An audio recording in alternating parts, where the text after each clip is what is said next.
할렐루야. 네.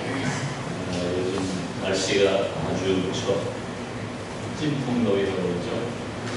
더위에 어떻게 여러분 건강하십니까? 지치신 것 같아요. 옆 사람하고 인사하시겠습니다. 주님의 이름으로 사랑합니다. 주님의 이름으로 축복합니다. 이 더위에 살아남으신 여러분들을 축하드립니다. 강한 자가 살아남는 게 아니라 살아남는 자가 강한 자가 되십니다. 오늘 특별히 8월 둘째 주일 해외 선교 주일에 함께 여러분과 함께 예배 드리게 된 것을 하나님께 감사를 드립니다. 늘 암살의 위험에 직면했던 미국의 마틴 루터 킹 목사님은 암살당하기 2달 전에 이런 설교를 했습니다. 저는 가끔 저의 죽음에 대하여 생각합니다. 그리고 저의 장례식을 그려봅니다. 만약에 여러분 중에 누가 혹시 저의 장례식에 계신다면 부디 길게 하지 말아달라고 말씀해 주십시오. 또 저의 장례식 조사도 짧게 해달라고 말씀해 주십시오. 그리고 제가 300개 가량의 표창과 상을 받았다는 것과 노벨 평화상을 탄 사람이라고 하는 것을 말하지 말라고 부탁해 주십시오. 그것은 중요한 것이 아니기 때문입니다. 다만 다른 사람들을 섬기는 일에 삶을 바치려고 노력했다고 말해준다면 감사하겠습니다. 사람들을 사랑하려고 노력했고 굶주린 사람을 먹이려고 했으며 헐벗은 사람에게 옷을 입혀주려고 애썼으며 감옥에 있는 사람들을 방문하려고 노력하려고 힘썼던 사람이라고 말해주시면 감사하겠습니다. 마틴 루터 킹 목사님은 자신의 소원대로 차별과 고통으로 억압받던 흑인들을 위해서 그리고 조국과 인류를 위해 헌신된 생애를 남기셨습니다. 우리 모두는 공동체 안에서 살고 있습니다. 가정이라고 하는 공동체, 직장이라고 하는 공동체, 교회라는 공동체, 민족이라고 하는 공동체 속에서 우리는 모두 함께 살고 있습니다. 때로는 모두 공동체 안에서 살지만 공동체를 세우는 사람은 소수에 불과하고 공동체를 어렵게 하는 사람들이 더 많음을 발견하게 됩니다. 건설은 어렵고 파괴는 쉽다라고 하는 말이 있습니다. 공동체를 일으키는 데는 많은 시간이 걸리지만 공동체를 터는 데에는 삽시간에 뽑을 수도 있습니다.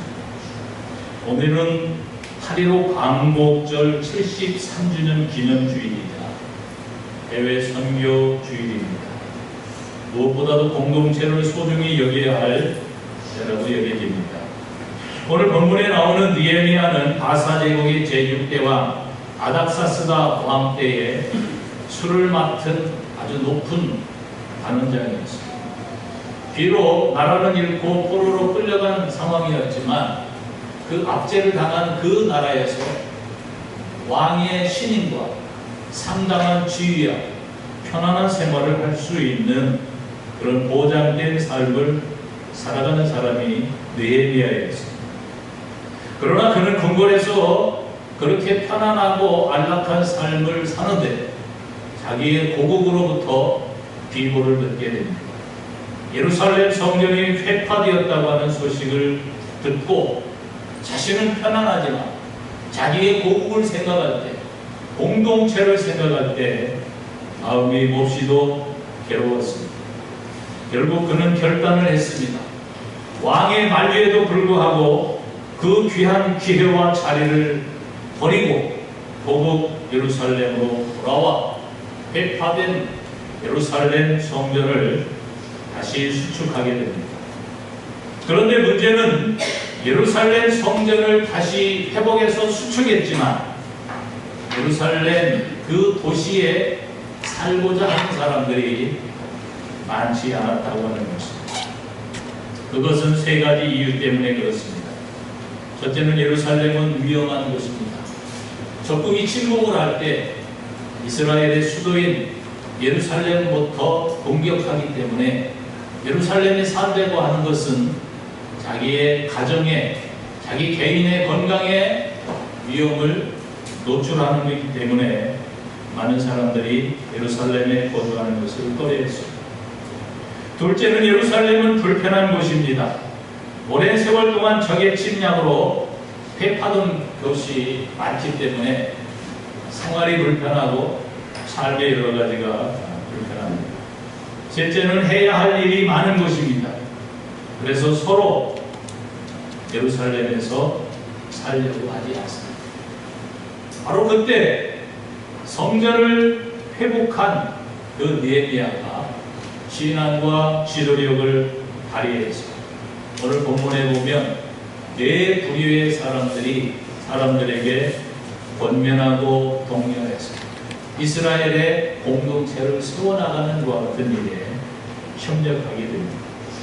그 네 부류의 사람들은 첫째는 백성의 두목이었고, 둘째는 백성 중에서 아무도 예루살렘에 살려고 하지 않기 때문에 제비를 뽑아서 10분의 1, 이스라엘 백성들의 10명 중에 1명은 제비를 뽑아 당첨이 되면 좋던 싫던 예루살렘에 기거해야 했습니다.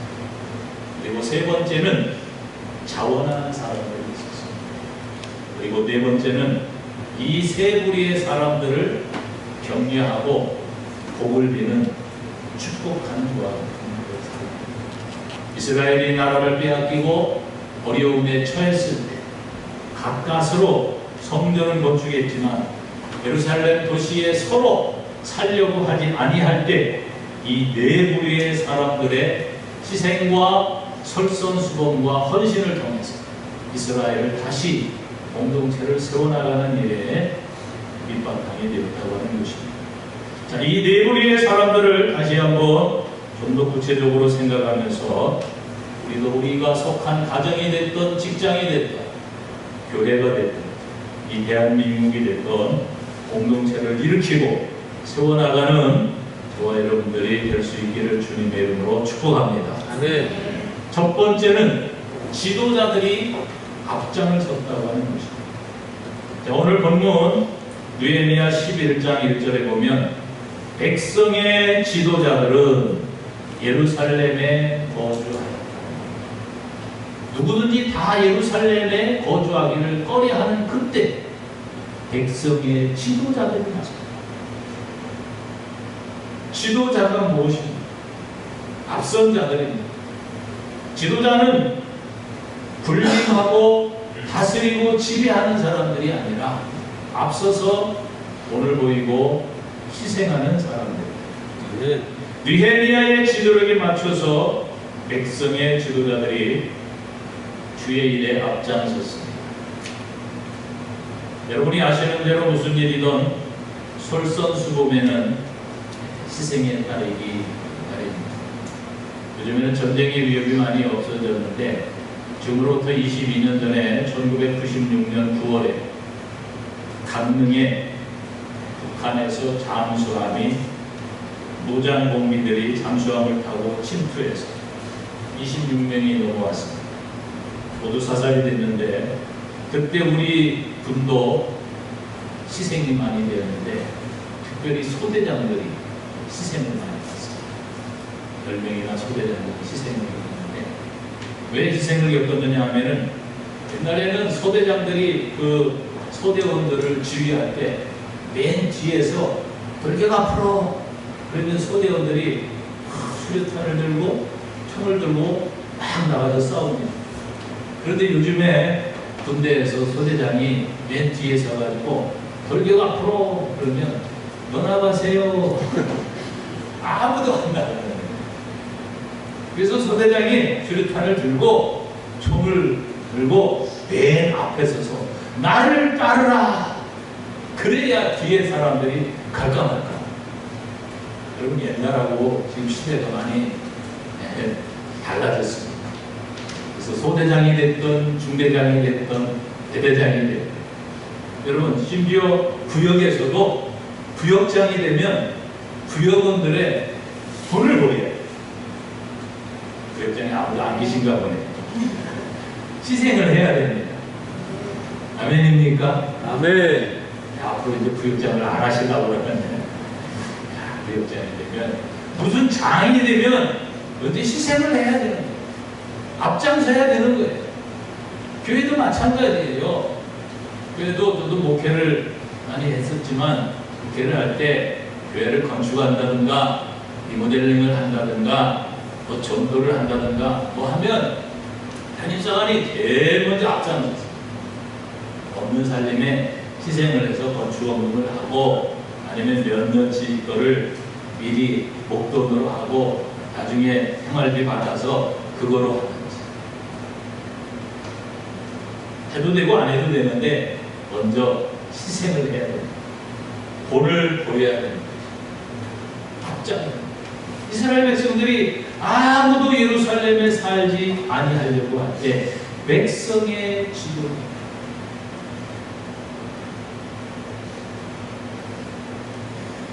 여러분 지도자가 되시기를 바랍니다. 아멘. 반면에 희생을 해야 됩니다. 두 번째는 그 제비 뽑은 사람들입니다.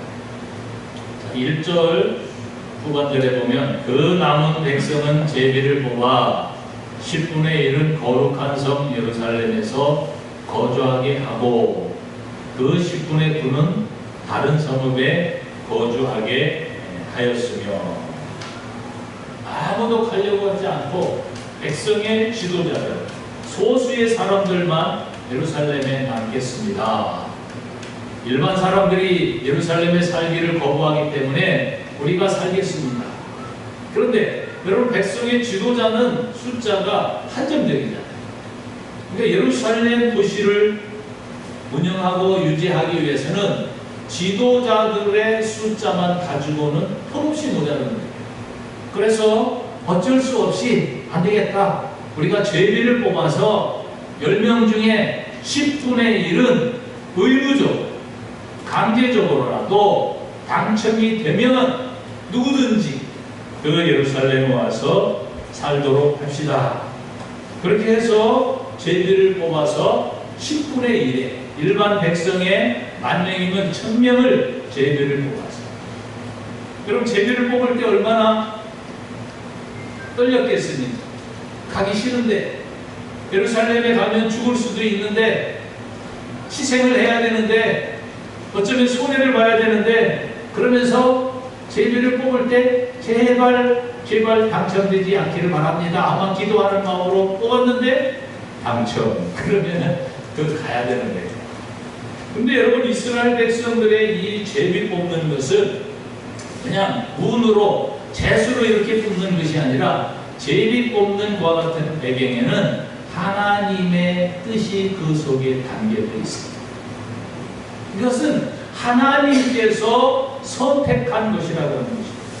잠언 16장 33절에 보시면 이스라엘 백성들은 사람이 제비는 뽑으나 이를 작정하기는 여호와께 있다 라고 하는 그와 같은 믿음이 있습니다. 그래서 그들은 국가의 중요한 문제를 결정할 때 이 방법을 사용했습니다. 제비 뽑기는 누가 뽑힐지 아무도 모르는 것입니다. 그러나 일단 그 제비 뽑기에 당첨이 되면 이것은 하나님께서 나를 이곳에 필요한 것으로 세워주셨다, 그렇게 생각하고 아무도 불만을 품지 않고 그 제비 뽑는 것과 같은 일에 순응했다고 하는 것입니다. 아멘. 아멘. 할렐루야. 아멘.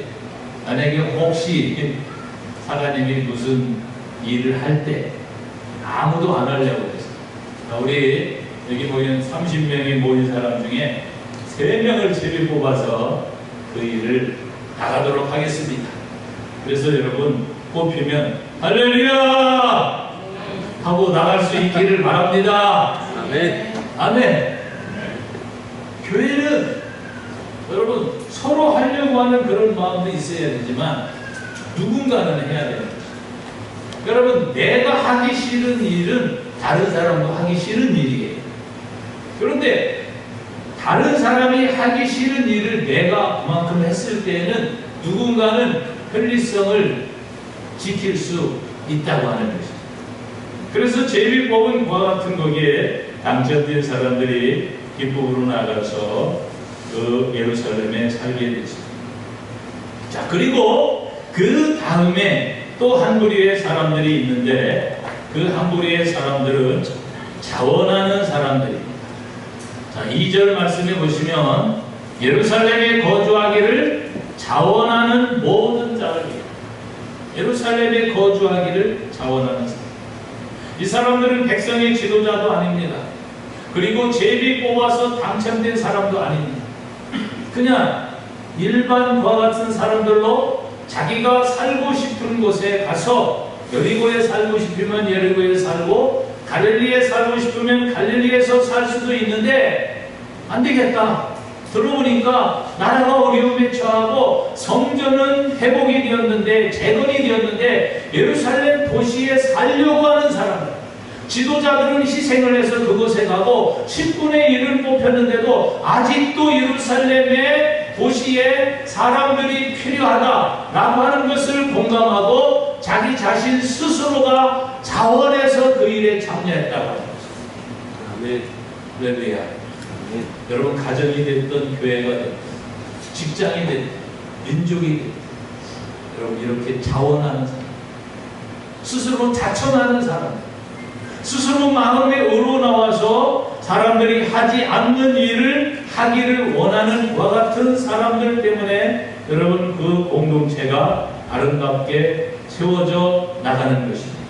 아멘. 우리나라가 나라를 잃고 어려움에 처했을 때 수많은 애국 지사들의 희생으로 우리가 오늘 지금 자유를 누리고 있는 것입니다. 백본, 김구 선생, 윤봉길 의사, 안중근, 유관순, 안창호. 안중근 의사는 이런 이야기를 했습니다. 나는 국민의 의무로서 내 몸을 희생하여 어진 일을 이루고자 했을 뿐이다. 내 이미 죽을 각오하고 결행한 바니 죽어도 여한이 없노라. 누가 강요해서 누가 시켜서 그런 것이 아니라 내 나라 내 조국을 어려울 때 내가 이 한 목숨을 바쳐야 되겠다고 하는 그런 우러나는 자원하는 그와 같은 그 마음으로 나라를 위해서 희생했기 때문에 오늘 우리가 이렇게 편안하고 안락한 평화로운 나라에서 살게 된 줄로 믿습니다. 여러분 이렇게 희생하는 자원하는 이것도 하나님이 주신 은혜예요. 여러분 다윗이 범죄하고 시편 51편에 회개할 때 주의 성실을 내게 거두지 마시고 자원하는 심령을 내게 주사 스스로 교회를 위해서 하나님을 위해서 봉사하고 나라를 위해서 충성할 수 있는 이 마음 죄를 짓고 보니까 이 마음이 자원하는 마음이 상실된 거예요. 여러분 하나님의 은혜가 임하고 하나님의 사랑이 임해서 이런 가정에서든지 직장에서든지 교회에서든지 나라를 위하여 자원하는 그런 심령이 늘 있기를 주의 이름으로 축복합니다. 아멘. 여러분 이게 복 있는 사람이에요. 그리고 마지막으로 다른 사람들은 앞장서서 일을 하는데 그 사람들을 위해서 축복해 주는 사람들. 오늘 2절 마지막 절에 보면은 자원하는 모든 자를 위하여 백성들이 복을 빌었느니라. 이 사람들은 예루살렘에 살지도 않습니다. 자원하지도 않았습니다. 제비에 뽑히지도 않았습니다. 지도자들도 아닙니다. 그럼에도 불구하고 이 사람들이 그 예루살렘에 살지 않지만 중요한 역할을 했다고 하는 거죠. 그것은 무엇입니까? 지도자가 되었든 또 아니면 제비를 뽑아서 되었든 자원하는 사람이 되었든 누구든지 가기를 꺼려하는 그 예루살렘에 머무는 그 사람들에게 좋게 이야기했다. 그 사람들을 위해서 축복했다고 하는 것입니다. 아멘. 아멘. 교회 여름 성경학기를 위해서 하다 보면 교사로 앞장서서 땀 흘려서 희생하는 사람도 있고 어떤 분은 수박을 들고 와서 또 희생하는 교사들을 위해서 봉사하는 사람들도 있고 또 어떤 사람들은 그 물질을 후원하는 사람들도 있고 그러나 여러분 몸으로 시간으로 물질로 이것저것 아무것도 하지 않아도 여러분 집에서 이 더운데 얼마나 교사들 고생을. 밥은 잘 해먹고 있는, 애들은 오고 있는. 그러면서 기도하고 좋게 축복하면서 교사들의 복을 받기 위해서 앞장서서 희생하는 모든 사람들이 잘 되기를 위해서 복을 비는 사람. 아멘. 이런 사람들이 공동체를 일으키고 공동체를 세워나간다고 하는 것입니다. 아멘. 여러분, 가정이 됐든 교회가 됐든 직장이 됐든 나라가 됐든 여러분 공동체가 허물어지는 데는 여러분 뭐부터 시작되는 줄 아세요? 이 말부터 시작. 언어부터 시작돼요. 교회가 점점점 침체당하고 교회가 어려움을 겪고 민족이 어려움을 겪을 때, 이스라엘 민족이 어려움을 겪을 때, 여러분 민수기 14장 28절에 보면 너희 말이 내 귀에 들린 대로 내가 시행하리니. 불평하고 원망하고 모세에 대해서, 지도자에 대해서 안 좋게 이야기를 하면서 우리가 여기서 죽었으면 좋겠다, 광야에서 죽었으면 좋겠다, 그 불평의 말이 하나님의 귀에 들려서 결국 그들을 광야에서 다 죽는 비극을 맞이했습니다. 이 말이 얼마나 중요한지 모릅니다. 몸으로 물질로 직접 참여하지는 못한다 할지라도 내가 마음으로 입으로 복을 빌 수 있는. 어찌 야고보서에 보면 한 입에서 두 가지가 나오느냐, 축복과 저주가 동시에 나오느냐. 기도할 때 축복에 기도하고 마음의 소원을 하는, 돌아서서는 어떤 사람에 대해서 수근수근하고 비난하고 흉보고 교회에 대해서 전화해서 부모님 요즘에 교회에 이상한 분위기 느끼지 못했어? 그러면서 자꾸 이상한 이야기. 여러분, 복을 비는 사람, 이 입으로 공동체를 세워나가는 여러분들이 될 수 있기를 주의 이름으로 축복합니다. 아멘. 여러분, 여름에 뜨거운 날에 뜨거운 국물을 먹을 때 입에서 어떻게 해요? 예? 불면은 무슨 바람이 나요? 찬바람이 나요. 근데 겨울에 손이 시려워서 입에서 불 때는 어떻게 불어요? 그럼 무슨 바람이 나요? 따뜻하다. 신기하죠? 여러분, 한 입에서, 자, 지금 손이 뜨거워요. 그러면 입에서 어떻게 해요? 그럼 무슨 바람이 나와요? 시원하다. 한번 해보세요. 손에 이렇게 내시고, 지금 손이 뜨거워요. 찬바람 나오죠? 근데 이제 겨울이라 생각하시고, 손이 지금 얼었어요. 녹여야 돼. 그럼 어떻게 해야 돼요? 뜨거운 바람. 신기해. 입에서 차가운 바람이 나갈 수 있고, 뜨거운 바람이 나와서 얼은 손을 녹일 수 있고, 우리 입에서 저주가 나와서 공동체를 혼란에 빠뜨릴 수도 있고, 사람에게 상처를 줄 수도 있고, 실망을 줄 수도 있고, 낙담을 줄 수도 있고. 그런데 우리 입에서 긍정의 말, 칭찬의 말, 격려의 말로 사람들을 세워줄 수 있고, 용기를 줄 수 있고. 여러분, 칭찬은 고래도 춤추고, 고래가 춤추고. MBC에서 몇 년 전에 실험을 했어요. MBC 그 아나운서실 거기에 근무하는 직원들하고 아나운서실에서 2주 동안 실험을 했는데, 무슨 실험을 했느냐면, 플라스틱 이렇게 투영된 플라스틱 통에다가 밥을 해서 쌀밥을 해가지고 그곳에 뚜껑을 닫아가지고 한 사람한테 2개씩 다 나눠줬어요. 그리고 2주 동안 그 실험을 했어요. 무슨 실험을 했냐면, 그 밥에다가 뚜껑을 열고 매일 아침에 그 시간 있을 때마다 한쪽 밥에는 사랑을 하는 좋은 말, 바바라, 바프라, 내가 너를 사랑한다, 내가 너를 축복한다, 아유 이쁜 바풀, 그러면서 좋은 말을 막 하고, 한쪽에는 아유 못생긴 바풀떼기 막 그러면서 욕하고 저주하고 막 그랬어요. 그걸 2주 동안 했어요. 뚜껑을 닫아놓고 이러는 거. 그럼 어떻게 된 줄 아세요? 인터넷에 처음 나와요. 사랑한다, 축복한다, 내가 너를 좋아한다 라고 하는 그 바쁘로 2주 됐으니까 곰팡이가 썰었는데 하얀 곰팡이.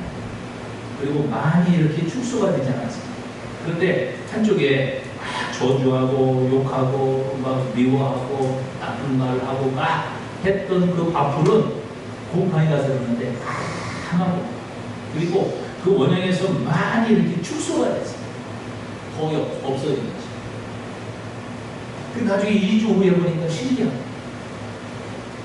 여러분, 이 바풀, 바발이 말귀를 알아듣는 것도 아닌데, 물론 말을 할 때 좋은 말을 할 때는 좋은 침이 튀었는지 나쁜 말을 할 때는 나쁜 침이 튀었는지 모르지만 아무튼 그것을 보면서 신기해.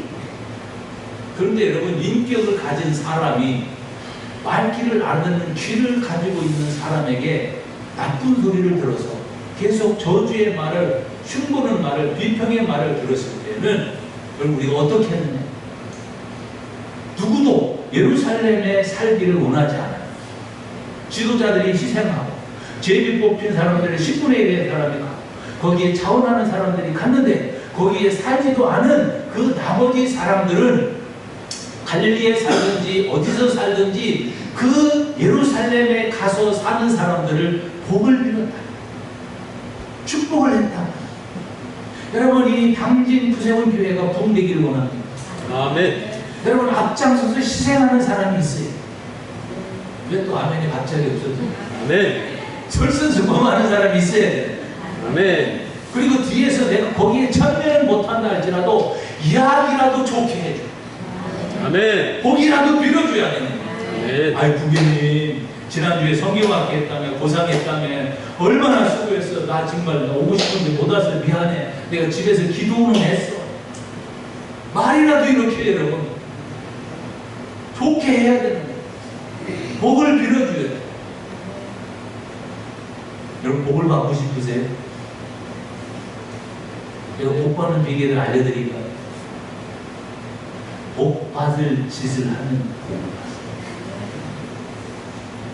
매 맞을 짓만 하면서 복을 달라고 하면 하나님도 혼자